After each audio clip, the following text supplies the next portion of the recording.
अस्सलाम वालेकुम, नमस्कार, सत श्री अकाल एंड गुड इवनिंग। मैं हूं आरज़ू काज़मी और आप देख रहे हैं पॉइंट ऑफ व्यू। हमें जी ज्वाइन किया है डॉक्टर अभिषेक मिश्रा जी ने। बहुत शुक्रिया सर, क्या चाह पाए, थैंक यू सो मच। आज हम थैंक यू बात आरजू जी। करेंगे सर, आज हम बात करेंगे सऊदी अरब और इंडिया की। और बड़े दोनों नज़दीक आ रहे हैं, डिफरेंट किस्म की बातें हम देख रहे हैं और न्यूज़ भी चेक कर रहे हैं। क्या कहेंगे आप? अब मजीद डिस्कशंस सऊदी अरेबिया और इंडिया के बीच में चल रही है। वैसे तो खैर हम समझते हैं एज अ पाकिस्तानी, यहाँ पे जो लोग हैं उनका ख्याल है कि सऊदी अरब के को जो है वो इंडिया से बात नहीं करनी चाहिए, लेकिन फिर भी क्या कहेंगे आप? क्या क्या चीज़ें सर चल रही हैं, कौन कौन सी बातें जो है डिस्कस की जा रही हैं और दोनों कंट्रीज मिलकर क्या काम करने वाली हैं?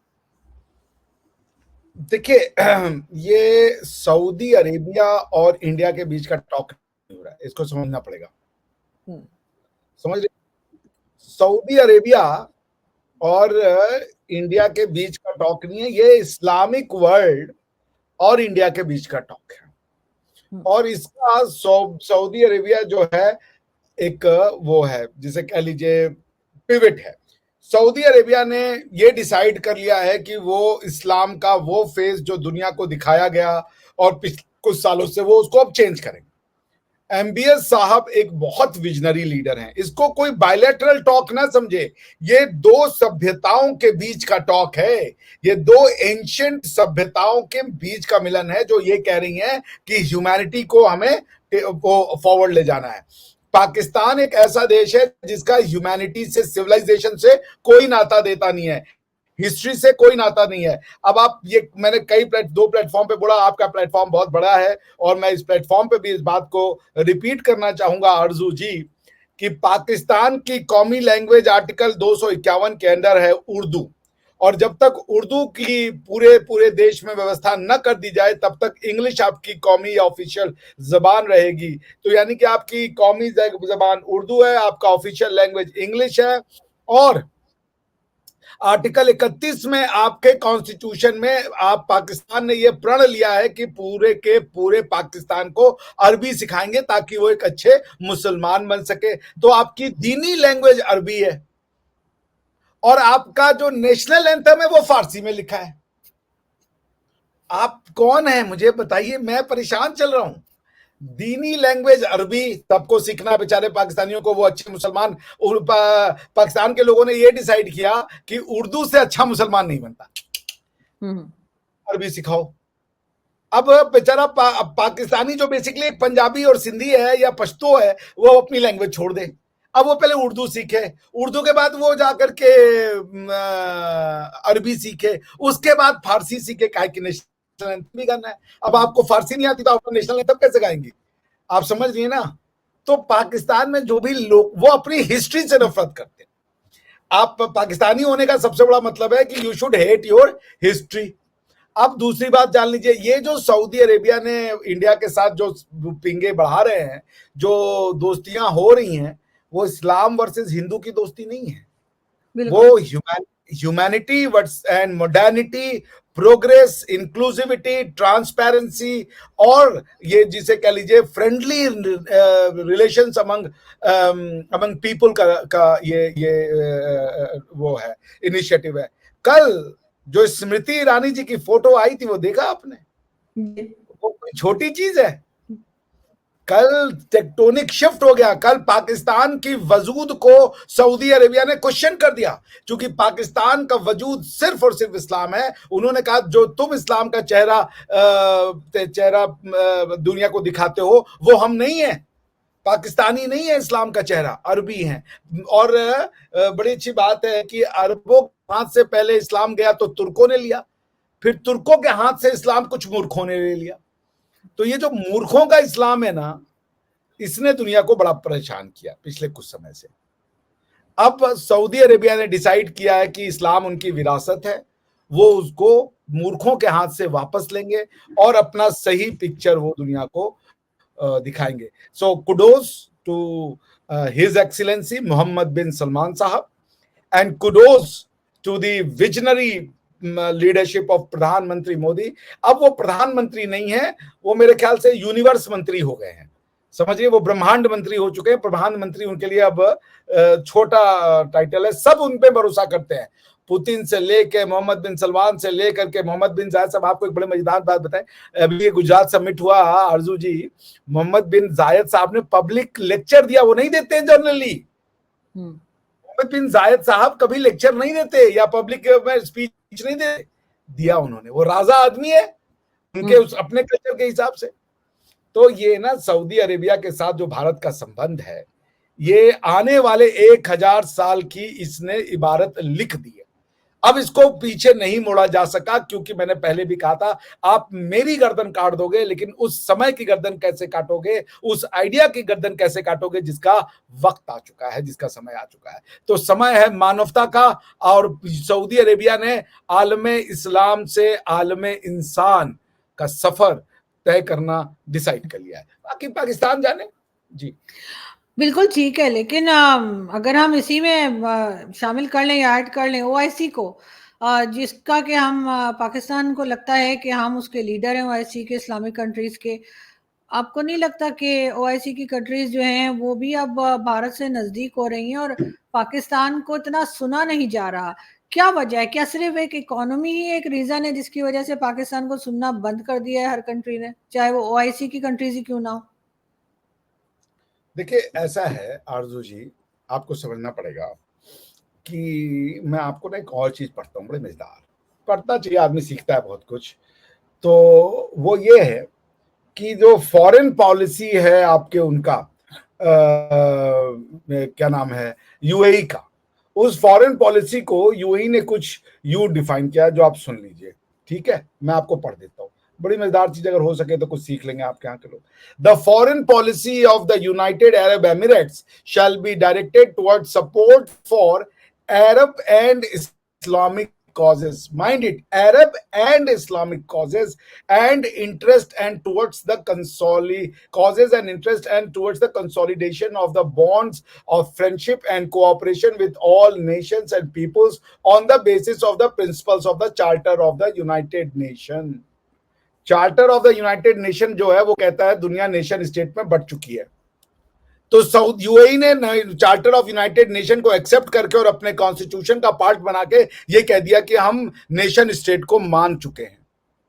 तो अब जो ये लोग दुनिया में ये थ्योरी लेके बैठते हैं कि ये नेशन स्टेट हम नहीं मानते, पूरी दुनिया तो अल्लाह मियां ने बनाई है, हम तो गवर्न करने के लिए पैदा हुए हैं, उन्होंने रिजेक्ट कर दिया। उन्होंने कहा कि हम हर उस कॉज के साथ है, और हमारी सेंट्रल पॉलिसी, फॉरेन पॉलिसी का सेंट्रल पिवट ये होगा कि हम उस पॉलिसी के साथ जाएंगे। हमारी फॉरेन पॉलिसी उस समझ लीजिए तरीके से डायरेक्टेड होगी जो अरबिक एंड इस्लामिक, सिर्फ इस्लामिक नहीं, अरबिक एंड इस्लामिक दोनों कॉजेस को जस्टिफाई करे। यदि आपका कॉज इस्लामिक आपकी दृष्टि में है मगर वो अरबिक नहीं है तो आपके साथ नहीं खड़े हैं। इसीलिए आर्टिकल 370 में, जिसको कि पाकिस्तान आलम इस्लाम का प्रॉब्लम बनाता है, उन्होंने जाकर के आर्टिकल 70 जब हटाया मोदी जी ने, तो उन्होंने जाकर के वहां पर सबसे बड़ा मॉल खोलने की घोषणा करने वाला कंट्री यूएई था, क्योंकि यूएई कहता है ये इस्लामिक कॉज तुम्हारे लिए है, ये अरब एंड इस्लामिक कॉज नहीं है, ये अरबों का कॉज नहीं है, और ये तुमको समझना पड़ेगा। ये उनके फॉरेन पॉलिसी लिखा हुआ है, उनका कॉन्स्टिट्यूशनल प्रिंसिपल है यूएई का।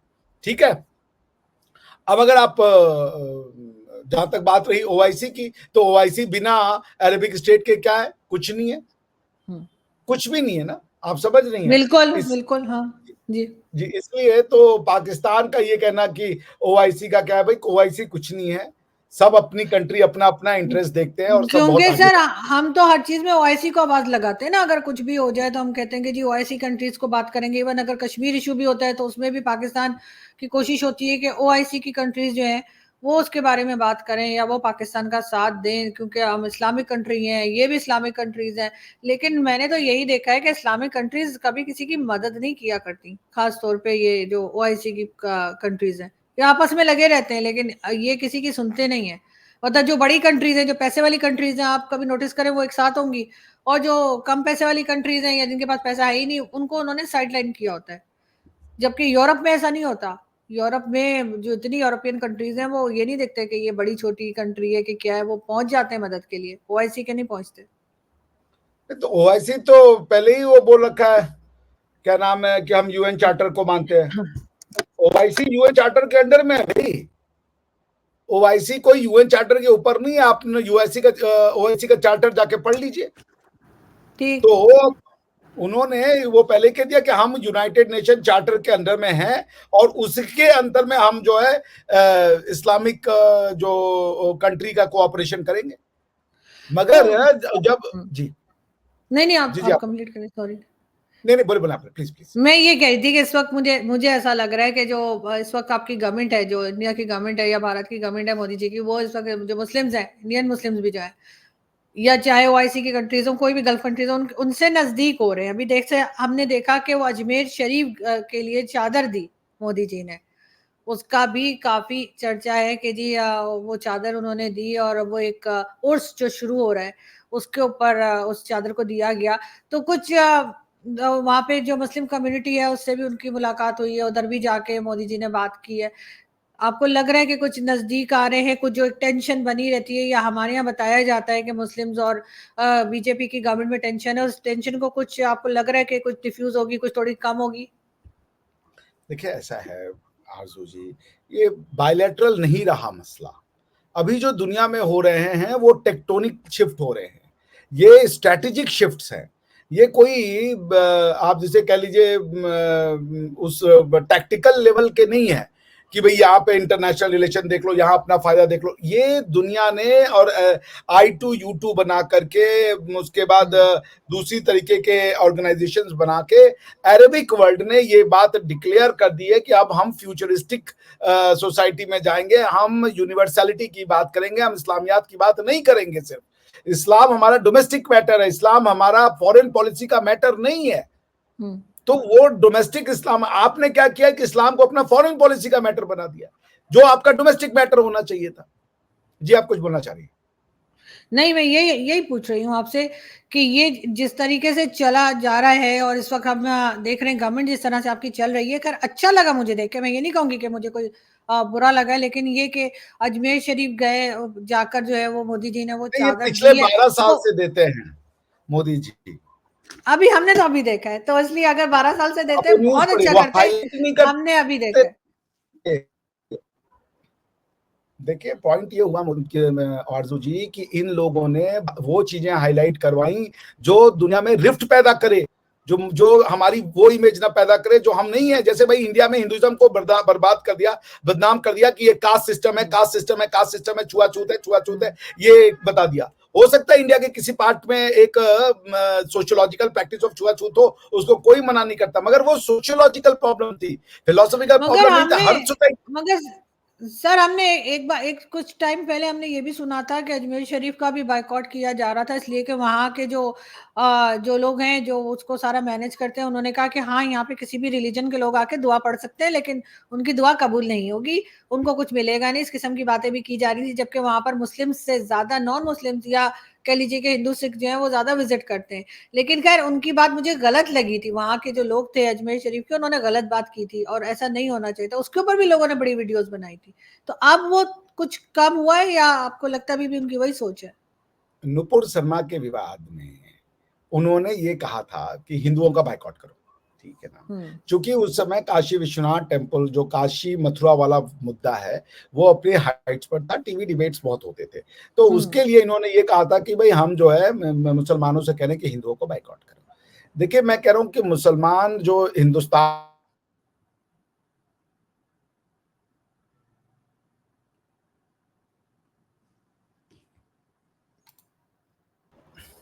जी, तो वो मैं वही कह रहा हूँ। देखिए हिंदुस्तान का इस्लाम जो है वो अरब के इस्लाम से बहुत अलग है, बहुत बहुत अलग है। हिंदुस्तान का इस्लाम हिंदू सेंट्रिक है, इंडिया सेंट्रिक है। उसको पता ही नहीं है दुनिया में इस्लाम क्या है, उनको कुछ नहीं पता। न तो उनको उसका इतिहास पता है, ना कल्चर पता है। उनके लिए इस्लाम है 5 वक्त की नमाज पढ़ना, अपने कल्चर से नफरत करना, और एक ऐसे किसी मुगलों को इस्लाम समझ लेना। वो मुगलों को इस्लाम समझते हैं। उनको ये पता ही नहीं कि तुर्कों से, हिंदुओं से ज्यादा नफरत तो वो करते हैं, क्या नाम है, अरब। अरब तुर्कों को पसंद नहीं करते। मैंने कहा ना, अरबों का मुसलमान छीन के उन्हीं के पिताजी बन गए, वो उन्हीं के सर पे बैठ गए। फिर वही मैंने कहा कि अरबों से मुसलमान तुर्कों, इस्लाम तुर्कों ने छीना और तुर्कों से मूर्खों ने छीना।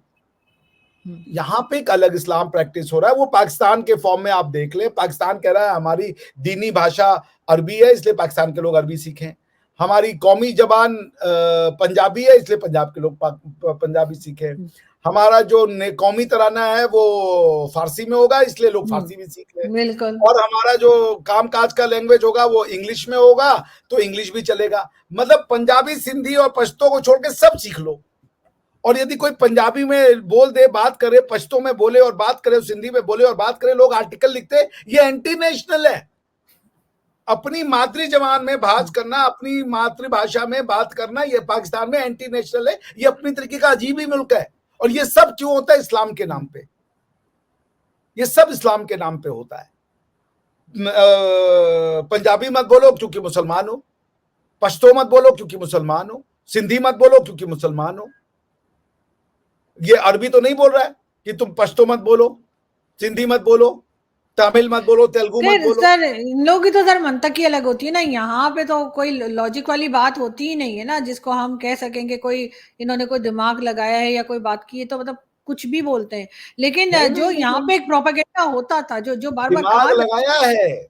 ये दिमाग का ही नतीजा है जो आप देख रही हैं कि फारसी में आपका कौमी तराना है और कौमी लैंग्वेज उर्दू है। ये दिमाग लगा के बनाया है भाई, ये बेस्ट दिमाग लगाया आपका। आप कैसी बातें कर रही हैं? मोहम्मद बिन कासिम से आपकी हिस्ट्री शुरू होती है। पाकिस्तान 7वीं शताब्दी में बन गया था। ये दिमाग लगाया गया है। टू नेशन थ्योरी दिमाग लगा के बनाया गया। आप कैसी बातें कर रही हैं? आप आज तक फिर उल्ला हो गया मेरे साथ। आप समझ रही हैं भाई, ये दिमाग लगाया है। अगर बेचारा मुसलमान दिमाग नहीं लगाता तो वो अपनी जमीन से जुड़ा रहता, खुश रहता 5 वक्त की नमाज से, और उसके बाद ईद मनाने से किसी को ऑब्जेक्शन नहीं है। मगर सर सब तो एक जैसे नहीं है ना, बहुत से लोग जो है वो अलग सोच भी रखते हैं। मैं भी तो पाकिस्तान में रहती हूँ, मेरी सोच भी तो अलग है। अब उस पे चाहे लोग मुझे बुरा भला कहना शुरू कर देते हैं। लोग कहते हैं नहीं, कल भी मैं किसी शो में थी, किसी इंडियन उनके चैनल पे थी मैं, तो वो कहने लगे, मुझे बताने लगे कि पाकिस्तानियों को भी कहना चाहिए कि मोदी है तो मुमकिन है। मैंने उनसे कहा कि वो रमनिक सर थे, बहुत जबरदस्त बात किया करते हैं। रमनिक वन मुझे बड़े पसंद है। उनकी अक्सर जो वीडियोस या जो भी आता है इंटरव्यू जरूर देखती हूँ। तो मैंने कहा यहाँ तो अगर मैंने कह दिया तो आपके यहाँ से ही लोग मेरे गले पड़ गए कि इसने क्यों कहा। तो मैंने कहा इस पे बड़ा बुरा बनाएंगे। आज मैंने वो नाजिया इलाही उनके साथ शो किया था, तो मैंने उनको कहा कि आपका मेरे ख्याल है फिर लाइट गई है। अरे यार, हमारे से ज्यादा तो आपके यहाँ लाइट जा रही है। पहले हम सोचते थे हमारे यहाँ बहुत लाइट जाती है, लेकिन अभी तक अभिषेक जी जो है उनके पास 2 बार लाइट जा चुकी है। मतलब हम 20 मिनट के शो नहीं बना पा रहे।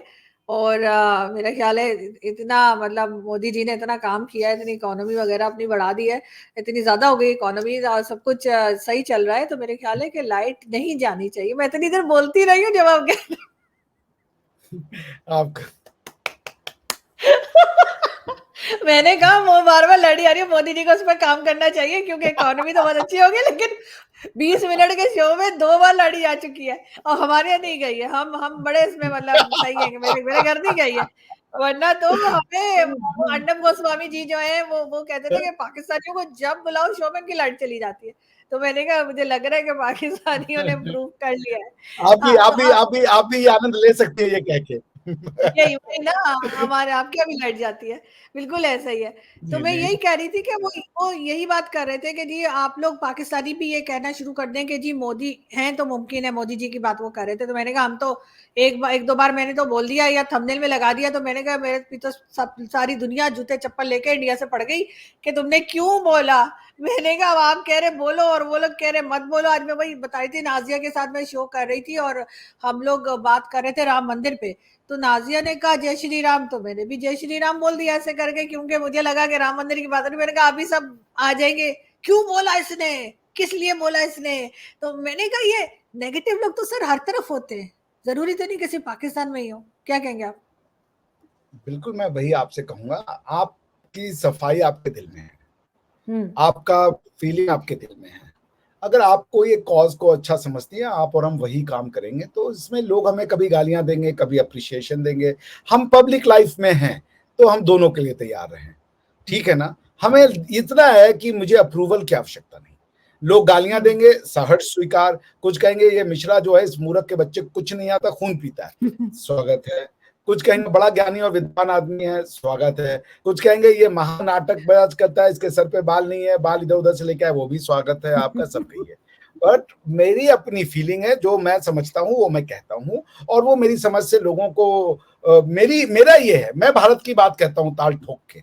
मैं अपने पूर्वजों की बात, मुझे लगता है कि भारत के साथ अन्याय किया गया है, और कुछ लोगों ने भारत की बात को दबाने की कोशिश की, और भारत की बात अगर समझाई जाए तो भारत के वो लोग जो भारत से पलटे हैं, जिन्होंने भारत को डिनाई किया है, उनको मैं अपने बात समझा सकता हूं, एक्सेप्ट करवाऊं, ये मेरे बस में नहीं है। कौन सोच सकता था कि सऊदी अरेबिया में मक्का मदीना के सामने, मदीना मुनव्वरा के सामने जाकर के एक महिला जो है सर खोल करके और साड़ी पहन के फोटो खिंचवाएगी। कोई वेस्टर्न महिला होती तो हम सोच भी सकते थे। हमारे खित्ते की एक महिला जो है, जो एक हिंदू थी, पारसी से शादी की है, वहां जाके साड़ी में बिना सर को ढके खड़ी है। ये कौन सोच सकता था? कौन सोच सकता था कि आर्टिकल 370 से कश्मीर से आर्टिकल 370 हट जाएगा? कौन सोच सकता था कि राम मंदिर का निर्माण हो जाएगा? मैं नहीं सर, काल में बात आप सोच नहीं सकता।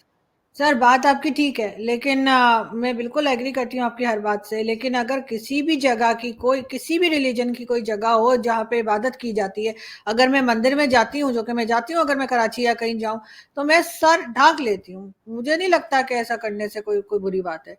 अगर मैं चर्च में नहीं, जाती हूँ, मैं तब भी सर कवर कर लेती हूँ, और मैं मस्जिद या गुरुद्वारे में जाती हूँ, जब भी मैं सर कवर किए बगैर नहीं जाती। तो वो कोई बात नहीं है, उनको किसी ने कुछ कहा नहीं। लेकिन ये कि मुझे भी कोई फर्क नहीं पड़ता कि उन्होंने कवर किया या नहीं किया। लेकिन ये तो सर एक खुद अपनी बात होती है कि इंसान कवर कर ही लेता है। आप मुझे अगर कभी मंदिर में देखेंगे, जो मैं नेक्स्ट टाइम कभी जाऊंगी पिक्चर देखूंगी, मैं हमेशा सर कवर करके जाती हूँ। मैं बगैर सर कवर किए नहीं जाती। हालांकि वैसे मैं इस तरह से नहीं रहती, लेकिन खैर वो अच्छा लगा मुझे कि वो गई और उन्होंने वहां जाके विजिट किया, उन्हें बड़ा वेलकम मिला, वो वो सब मस्जिद के अच्छा अंदर लगा। नहीं गई थी, हम्म। मस्जिद के बाहर गई थी। और दूसरी हाँ चीज बिल्कुल, कि वो सही है। मंदिर मतलब अंदर नहीं गई थी मैं। तो बात ठीक है, मैं समझी वो अंदर गई है, आप कह रहे हैं। नहीं, नहीं, ये देखिए, ये फोटो कोई लीक नहीं की गई है, ये डाली हाँ गई है। बिल्कुल ये बिल्कुल। जबरदस्ती। और आपको क्या लगता है सऊदी अरेबिया के बिना मन मर्जी के ये हुआ है? ये तो यही फोटो तो किसी बंद कमरे में भी डाली जा सकती थी। और हाँ फोटो को बिल्कुल। एनालाइज नहीं किया आपने क्या? आप उस फोटो को एनालाइज कीजिए। एक सऊदी खड़ा है अपनी सऊदी की पारंपरिक पोशाक में, उसके हम्म। बगल में, उनके बगल में स्मृति ईरानी जी खड़ी है साड़ी में, बिना सर को ढापे, भारतीय परंपरा में, महिला, भारतीय महिला परंपरा में। उसके बगल में, उनके बगल में खड़े हैं तो वी जी, नहीं, वही बोले तो बोले। मैं कह रही हूँ ना सर। खैर वो मस्जिद के बाहर थी, आपने बात की तो मुझे लगा चलो हम उसके अंदर बात करें। लेकिन वही तो मैं कह रही हूँ कि सऊदी अरब चेंज हो रहा है, और बहुत अच्छी बात है कि लोगों को जाना चाहिए। और हमारे यहाँ से खैर एक दो लोग मुल्ला उल्ला खड़े हो गए थे, जी ऐसे कैसे कर दिया। लेकिन अच्छा किया उन्होंने, ऐसा चेंज आना चाहिए सऊदी अरब में। और अभी तो आप और ज्यादा मजीद चेंज देखेंगे सऊदी अरब में, ये तो अभी स्टार्ट किया है उन्होंने। लेकिन आहिस्ता आहिस्ता इसका मतलब है कि इम्प्रूवमेंट की तरफ गल्फ कंट्रीज जा रही है। लेकिन अगर कोई नहीं जा रहा तो पाकिस्तान नहीं जा रहा, बाकी तो सभी जा रहे हैं। और सर का फ्रेम एक बार फिर फ्रीज हो चुका है। हमें देखने वालों को मैं ये बताती चलूं, मुझे लग रहा है ये थर्ड टाइम सर की लाइट गई है। और इस वक्त उनको चाहिए कि वो मोदी जी से जरूर बात करें कि भाई ये क्या चल रहा है। मतलब इतनी जो आप लोगों ने $1 ट्रिलियन इकोनॉमी बना ली है, उसमें अगर डॉक्टर अभिषेक मिश्रा को लाइट नहीं मिल रही और वो 20 मिनट्स का शो बनाना मुश्किल हो गया, अब देखें बिल्कुल से चले गए, तो फिर क्या फायदा ऐसे पैसे का। इतना फालतू पैसा है कि आप लोग जो है वो डॉक्टर साहब को लाइट भी ठीक से नहीं दे पा रहे। तो फिर वो पैसा आप लोग मुझे भेज दीजिए, मैं iPhone 15 खरीद लूंगी।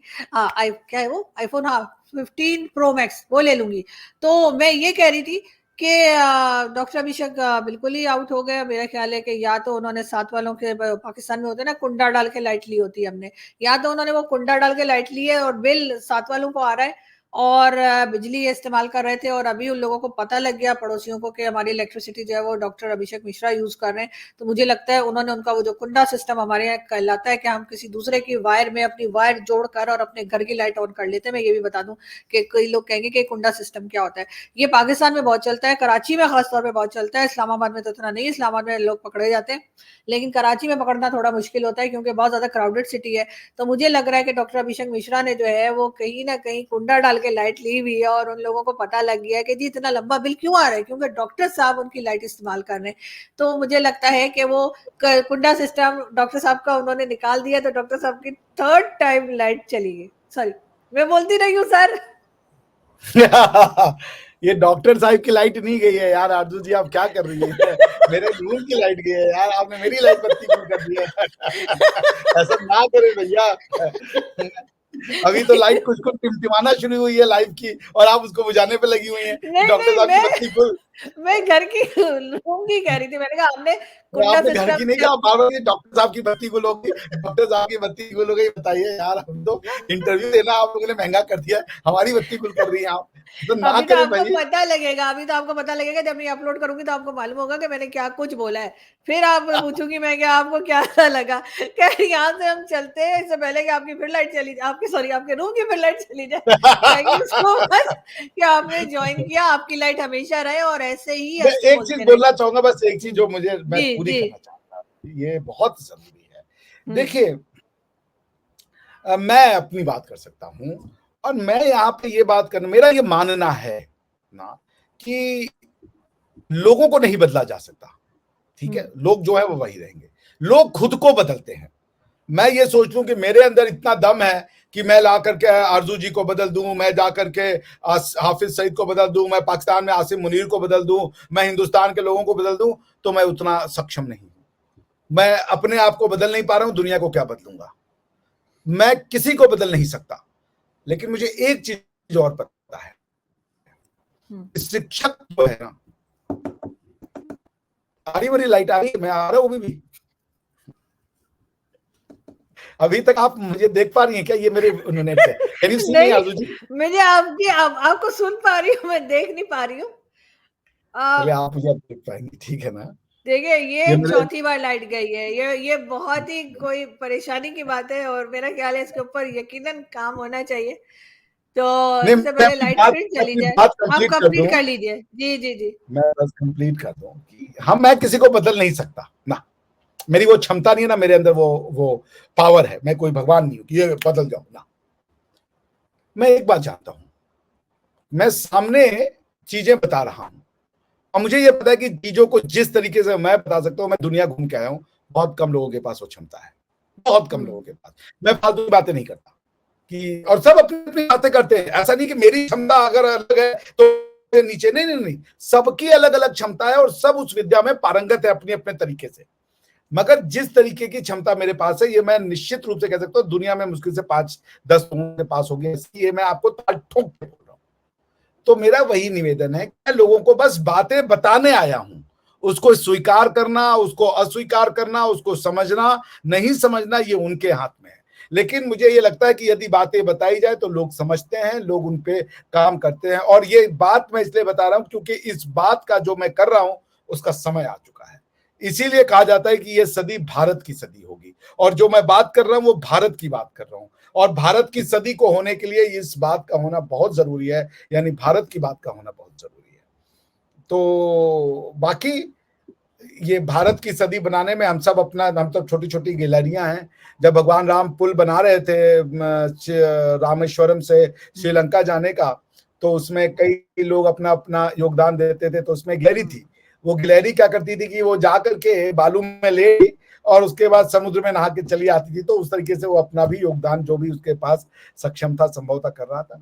तो मैं छोटा सा गिलहरी हूं, और भारत की सेंचुरी जो हम नहीं कहते, दुनिया कहती है, उसको बनाने के लिए अपना छोटा सा योगदान दे रहा हूं। बिल्कुल जी, सर, बस अपना इतना ही अपना कहना रोल मुझे। सबको वंदे प्ले मातरम। करना चाहिए और तभी कंट्री और आगे भारत की बढ़ती है। बात, और हमारी बात, भारत की बात। जी, बिल्कुल ऐसा ही है। और भारत की बात है तो जाहिर है पाकिस्तान की भी बात है, और हम यही दुआ करते हैं कि सब लोग अपना अपना रोल प्ले करें और कंट्री को मजीद बेहतर बनाएं। बहुत शुक्रिया कि आज आपने ज्वाइन किया। Thank you so much. और लाइट जाने के लिए बहुत बहुत सॉरी। नहीं नहीं, सो गए सर, बड़ा मजा आया लाइट गई तो। मैं तो बीच में बोलती रही हूँ non stop. Thank you. Thank you.